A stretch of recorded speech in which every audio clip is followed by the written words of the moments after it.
Welcome aboard the National Geographic Explorer.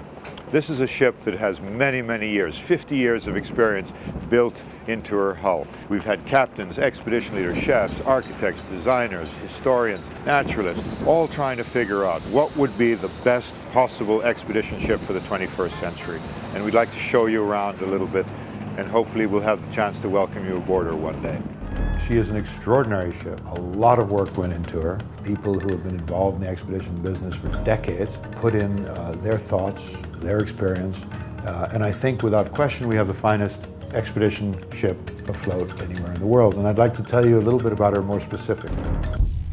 The Explorer was built to very, very, very high ice standards. She is essentially a tank. She can move through very, very thick ice. And then she also has forward-reaching sonar. We can look ahead of the ship and see if there are any obstacles. So what this does, it provides two things. It provides safety and it provides opportunity, because there's lots of places we want to go and we don't want to be any more limited than we need to be. On any ship, the bridge is where the decisions are made. That's where the navigation takes place, of course. And I think one of the unique features of the National Geographic Explorer is that this is not a place that we isolate from you, our guests. This is a place where you're welcome to come and talk with the officers, learn about navigation, understand any aspect of the ship you choose to learn about. Just below the bridge is a room we refer to as the chart room. That's facing forward. You have direct access out to the decks, so you can come in from the outside, you can be sheltered. We have coffee, hot chocolate and things there. It's great in the polar regions when you're looking for polar bears or looking at ice scapes and what have you to come in and out of the ship.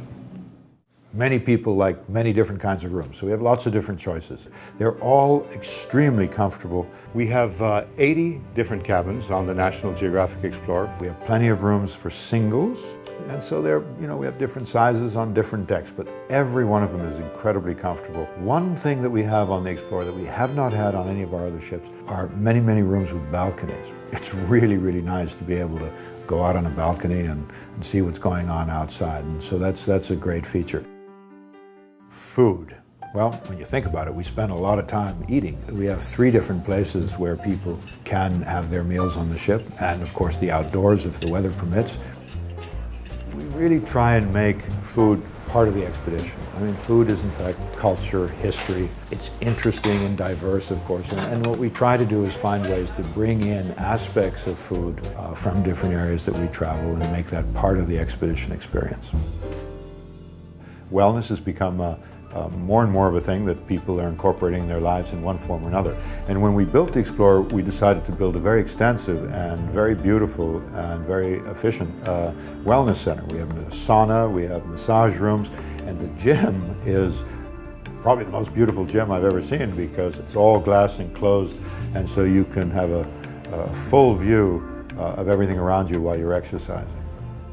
Many years ago, we introduced the ability to kayak safely in polar regions. We have 36 kayaks aboard the National Geographic Explorer, double kayaks. And for many people, kayaking amongst icebergs and penguins and such winds up being the highlight of their experience.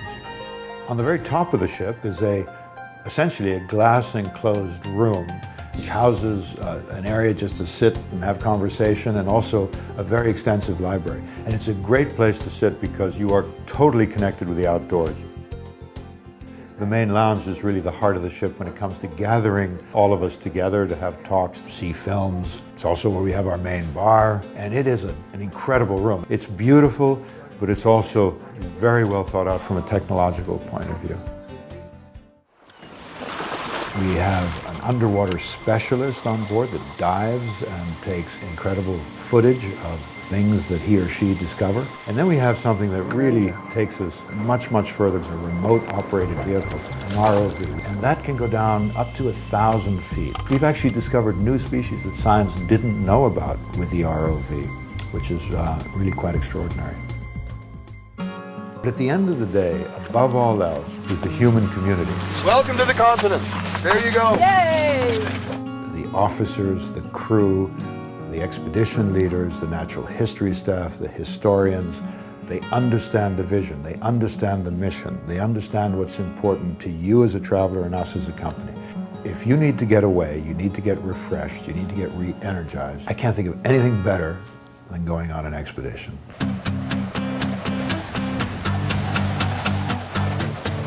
Come on.